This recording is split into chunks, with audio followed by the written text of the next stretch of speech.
यह है सुथरा पंजाब का विजन, जिसके तहत गिरजाघरों की आज खसूसी सफाई की जा रही है।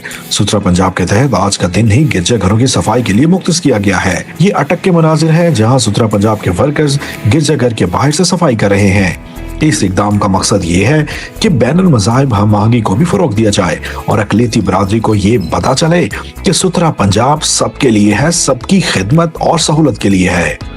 अदा करते हैं, चर्च के लिए भी सफाई करते हैं, हर इतवार के लिए भी आते हैं, तो दिन के बाद भी चक्कर लगाते हैं। वो हम उनका भी शुक्रिया अदा करते हैं।